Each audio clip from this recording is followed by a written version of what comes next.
The stage in Westerville, Ohio was crowded. There were a couple of candidates who made sure their campaign rhetoric echoed loud and clear. Political analyst and dean of the Jacksonville University College of Arts and Sciences, Matt Corrigan, joins me once again here on The Morning Show. Hey, good to have you here. Hey, good morning, Bruce. Amy Klobuchar, she came out punching.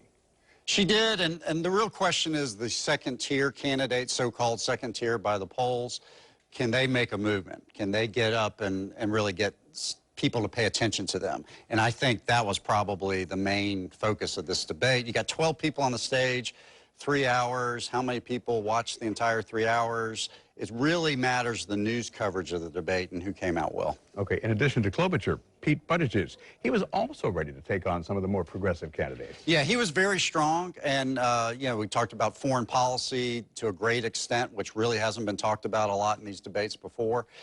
Again, this is going to be a really good test. Do these debates matter? If these debates matter, you'll see the mayor from South Bend moving up. If they don't, you'll see him, you know, staying back in the polls as he is right now. Did their comments about foreign policy echo with the people who watched the debate, given the headlines? Yeah, you know, that's a tough issue. Again, I think people watching what's been going on in Syria, you know, really don't like some of the consequences of the Trump policy. But in general, Americans don't like really intervention overseas. So I think it's a really mixed bag politically. I think from a policy standpoint, it's been a disaster. Politics, we don't know yet.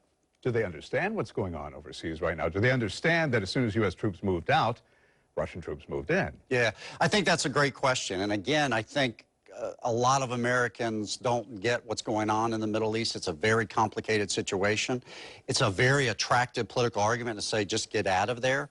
But when you get out of there, there's lots of consequences, and we're seeing that. When you talk about the biggest loser at last night's debate, I don't know that it was a particular candidate. I'd have to say it was billionaires and the American income tax code. And in fact, there's even a billionaire, the only one who happened to be on stage, who came out and said that something has to be done. Right, and again, when you say you don't like billionaires, are you attacking the capitalistic system? And clearly Bernie Sanders was. Do the Democrats want to go that far? In other words, saying we don't want any billionaires at all. Well, a lot of Americans want to be millionaires and want to be billionaires. And so how do you get that message across that you want a more equitable system, but you still like capitalism? Sanders is really, and to his credit, has been honest. He doesn't like capitalism. So do the rest of the Democratic field want to go that far? And that's really the question. You know, is the progressive streak of the Democratic Party going to overwhelm this nomination process, or are the moderates going to survive? But the irony is, even though they didn't like the system, they really don't have a workable plan. Right. Again, where are the details and how do you make all that work? And, you know, we're $1 trillion in debt, you know, basically per year now, which is incredible.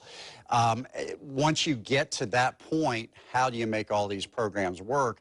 Again, that's not particularly the fault of the people on the stage right now. They're not in charge of government, but they're going to have to live with that legacy. The bigger question is, do these debates make a difference? And I guess we have to wait and see the answer to that. Yeah, again, I think general election debates tend not to make a difference because people are kind of already decided, you know, by that point. Primary debates can, but again, when you got 12 people on the stage, you got a 3-hour debate, how many people really studied what happened last night? We'll find out soon. And the dynamics change after the first caucuses. We'll have